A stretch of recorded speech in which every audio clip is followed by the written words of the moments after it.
আসসালামু আলাইকুম প্রিয় ফুটবল ফ্যান্স। আর্জেন্টিনার পরবর্তী ম্যাচ বিশ্বকাপে অস্ট্রিয়ার বিপক্ষে এবং ফুটবল ফ্যাকের আজকের এই ভিডিওতে প্রতিপক্ষ সম্পর্কে একটু জানার চেষ্টা করব বড় জোরের মতো। বিশেষ করে অস্ট্রিয়া কি সিস্টেমে খেলে, কোচের ট্যাকটিক্স কি এবং স্কোনের জন্য কি কি চ্যালেঞ্জ অপেক্ষা করছে সেটা নিয়ে বিস্তারিত আলোচনাটা চলবে। ফিফা র্যাঙ্কিংয়ে 25 নাম্বার স্থানে থাকা অস্ট্রিয়া সাম্প্রতিক সময়ে বেশ ভালো একটা ফর্মের মধ্যে আছে, সেটা বলতে হবে। এবং সব মিলিয়ে এমন একটা দল যে দলটাকে কেন্দ্র করে আপনার আলাদা রকমের একটা প্ল্যান অবশ্যই থাকা লাগবে। এখানে প্রাপ্য সম্মানটা শুরুতেই দিয়ে নিলাম।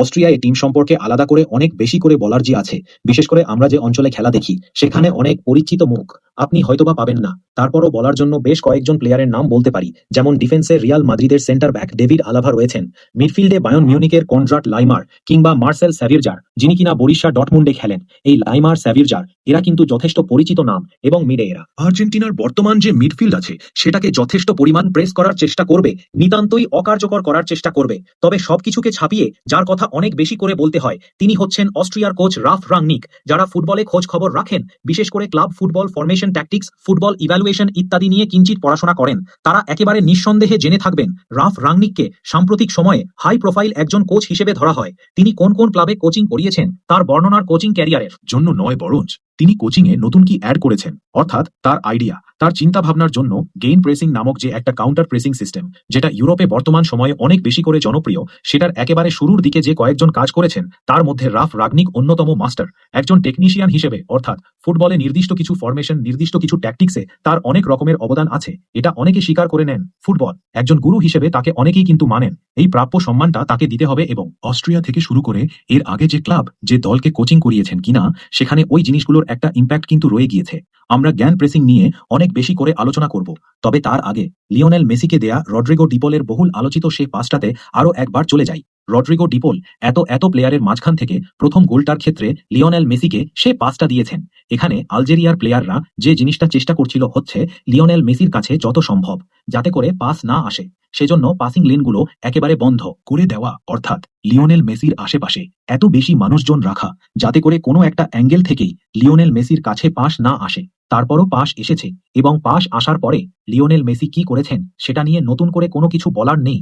এখন আলজেরিয়ার সাথে অস্ট্রিয়ার ট্যাকটিক্সে সবচেয়ে বড় পার্থক্যের যে জায়গাটা হবে সেটা হচ্ছে অস্ট্রিয়া এর আগে নিশ্চিত করবে, অর্থাৎ লিওনেল মেসির আশেপাশে প্লেয়ার রাখার আগে নিশ্চিত করবে যাতে করে ডিপ ট্রি যে পজিশনটাতে আছেন সেখান থেকে কোনো পাসই যাতে জেনারেট না হয়। আরো নির্দিষ্ট করে বলতে গেলে রড্রিগো ডিপোলকে তারা হাইলি চার্জ করার চেষ্টা করবে, রীতিমতো গেইন প্রেস করার চেষ্টা করবে, হাই প্রেস করে তার কাছ থেকে বল কেড়ে নেওয়ার চেষ্টা করবে। অর্থাৎ এখানে লিওনেল মেসির কাছে পাসিং লেনগুলো বন্ধ করার চেয়ে যাতে করে লিওনেল মেসিকে যে প্লেয়ারটা পাস দেবেন তার পাসিং লেনটাই কিংবা তার সম্ভাব্য অপশনই যাতে করে বন্ধ হয়ে যায়, তিনি যাতে বলটা নিয়ে কোনো রকম পাসই না খেলতে পারেন সেটা তারা নিশ্চিত করার চেষ্টা করবে। এরপর আমরা গেইন প্রেসিং এ চলে যাই, কারণ মোটামুটিভাবে এ ধারণার কথাই বললাম। এখানে ক্লিপে নিশ্চয়ই দেখতে পাচ্ছেন প্রতিপক্ষ প্লেয়ার বল পেয়েছেন সাদা জার্সি পরা একজন প্লেয়ার, এবং তার কাছ থেকে বলটা কেড়ে নেওয়ার জন্য 3-4 জন প্লেয়ার কিন্তু রীতিমতো চলে এসেছে, এবং আলটিমেটলি লাল দলের প্লেয়াররা বলটা কেড়ে নিয়েছেন। একেবারে ক্লিয়ারলি বলা গেলে এখানে গেইন প্রেসিং হচ্ছে। আপনার পায়ে যখন বল না থাকবে তখন আপনি অনেক দলকে দেখবেন তারা আস্তে আস্তে ডিফেন্সে সরে যাওয়ার চেষ্টা করে, একটু ব্যাক ট্র্যাক করে পেছনের দিকে নেমে আসে। কিন্তু গেইন প্রেসিং এর নিয়ম হচ্ছে আপনি বলটা হারানোর পরে প্রথম কয়েক সেকেন্ডে পুরো কাউন্টার প্রেস করবেন, রীতিমত প্রতিপক্ষ যে প্লেয়ারের কাছে বলটা আছে তাকে হাউন্ড করবেন, তার কাছ থেকে কেড়ে নেওয়ার সর্বোচ্চ চেষ্টা করবেন। ক্লিয়ারলি এখানে বলটা লুজ করার কয়েক সেকেন্ডের মধ্যে বল কেড়ে নেওয়াটাই মূল লক্ষ্য। আমরা পরবর্তীতে কয়েকটা ছবিতে চলে যাই, যেমন এখানে একটা বৃত্তের মধ্যে দেখতে পাচ্ছেন কিভাবে প্লেয়াররা রীতিমত ঘিরে ধরেছেন। এখানে নীল দলের কোনো একটা প্লেয়ারকে হলুদ দলের প্লেয়াররা ঘিরে ধরেছেন। আমরা তার পরবর্তী পিকটাতে যদি চলে যাই, এগেইন আপনি দেখবেন এখানে একটা প্রেসিং ট্র্যাপ তৈরি করা হচ্ছে যাতে করে বলটা কখনোই সামনের দিকে না আসে। আমরা ইয়র্কন ক্লাবকে চিনি লিভারপুলের কোচ হিসেবে, তিনি কি অ্যাচিভ করেছেন নতুন করে কোন কিছু বলার নেই। তিনিও কিন্তু জ্ঞান প্রেসিং এই ফুটবলে যথেষ্ট পরিমাণ সাকসেসফুল ছিলেন। লিভারপুল একটা লম্বা সময় ধরে এই ট্যাকটিক্সটা খুবই ভালোভাবে অ্যাপ্লাই করতে পেরেছিল। অর্থাৎ আমি যদি আরো একবার আর্জেন্টিনার প্রেক্ষাপটে চলে আসি, এখানে লিওনেল মেসির কাছে বলটা আসার আগে যাতে করে লিওনেল মেসিকে যারা পাস দেবেন তাদের কাছ থেকে প্রেস করে যাতে বলটা কেড়ে নেওয়া যায় সেটার দিকে যথেষ্ট নজর দেওয়া হবে। এবং মিডফিল্ডে যে সকল প্লেয়াররা এই দলটারা আছেন সে প্লেয়াররা এটাতে যথেষ্ট পরিমাণ পটুয়ের পাশাপাশি আরো কয়েকটা ছোট ছোট জিনিস যদি একটু যুক্ত করি, যেমন উইঙ্গার হিসেবে যারা স্টার্ট করবেন তারা মিডফিল্ডে অনেকটা ইনওয়ার্ড মুভমেন্ট করে সেন্ট্রাল জায়গায় চলে এসে একটা ওভারলোড করার চেষ্টা করবেন। এমনকি ট্রানজিশনের সময় আপনি এটাকে 3 অ্যাক্ট এমন টাইপের একটা অ্যাটাক, অর্থাৎ ফাইনাল থার্ডে যথেষ্ট প্লেয়ার আছে এমন বলে মনে হতে পারে কোন কোন সময় তারা ফোর্সফুলি স্ট্রেস করতে পারে। সাধারণত রাগনিং হয়তোবা জোনাল মার্কিং দিয়ে ম্যাচটা শুরু করবেন, তবে আস্তে আস্তে ম্যান টু ম্যান মার্কিং এর দিকেও যদি শিফট করেন আমি খুব একটা অবাক হব না। এখন এগুলো একপাশে সরিয়ে রেখে লিওনেল স্কালোনির ট্যাকটিক্সের কথা বলতে হবে। এই যে বললাম অস্ট্রিয়া গেইন প্রেস করতে পারে, রিল্যান্স প্রেসিং করতে পারে, এখন আমার চোখে লিওন স্কালোনের কাছে এমন একটা মিডফিল্ড আছে, এখানে এনজো ফার্নান্দেস, ম্যাক অ্যালিস্টা, লিডো পার্টিসকে যদি যুক্ত করেন, রডিগো ডিপল, এমনকি জুবানি লো সেলসো বার্কো, এই প্লেয়াররা আলমাদাকেও যুক্ত করলাম।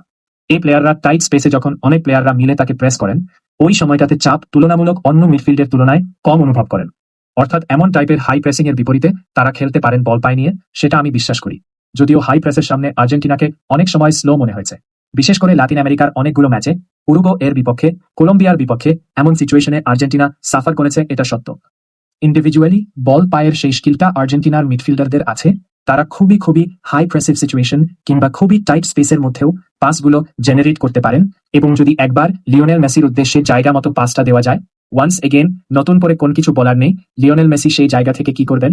এখন কথা হচ্ছে শুধুমাত্র লিওনেল মেসির উপর একক নির্ভর না থেকে যেটা লিওনেল স্কালোনি করতে পারেন, সেটা হচ্ছে এটা একটা বড় রকমের সুযোগ বাকি প্লেয়ারদের নিজেদের যাত্রা চেনানো।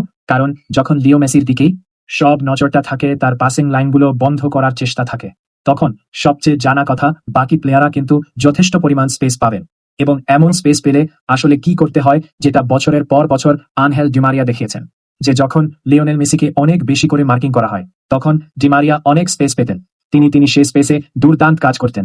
এমন কোনো একটা রোলে কোনো না কোনো প্লেয়ারকে অবশ্যই স্টেপ আপ করতে হবে, সত্যি অর্থে তাদেরকে দেখাতে হবে যে লিওনেল মেসির উপর তারা অবশ্যই নির্ভরতা রাখবে। তবে এর পাশাপাশি তারা নিজেরাও কিন্তু যথেষ্ট ভালো ফুটবল খেলতে পারেন, এবং একই সাথে একটা প্রতিপক্ষ যখন বলের জন্য এত মরিয়া হয়ে যায়, যখন এভাবে প্রেস করে, তখন ভুল করার চান্সও কিন্তু বেশি থাকে। আপনি যদি প্রাথমিক সেই চাপটা সামনে নিয়ে বলটা ফরওয়ার্ডে পাঠাতে পারেন, অর্থাৎ একেবারে ফরওয়ার্ড মুভমেন্ট করতে পারেন, বলটা ক্যারি করতে পারেন, তখন অনেক অনেক কিন্তু স্পেস তৈরি হয়, যেখানে থেকে আপনি কাউন্টে অ্যাটাকে উঠতে পারেন। আর্জেন্টিনা স্লো বিল্ড আপ নিয়ে যারা অনেক চিন্তা করেন, তারা নিশ্চয়ই লিওনেল মেসির গোলগুলো আরো একবার দেখে আসবে। স্লো বিল্ড আপ করতে করতে হুট করে আর্জেন্টিনা এত দ্রুত অটাকে উঠে যে এটা জ্ঞান প্রেসিং এর বিপরীতে সবসময় না হলেও অনেক সময় ভালো একটা ট্যাকটিক্স হতে পারে।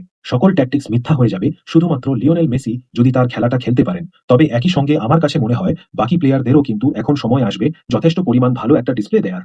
এটাই সবচেয়ে সেরা সুযোগ একটা স্টেটমেন্ট তৈরি করা। ধন্যবাদ সবাইকে।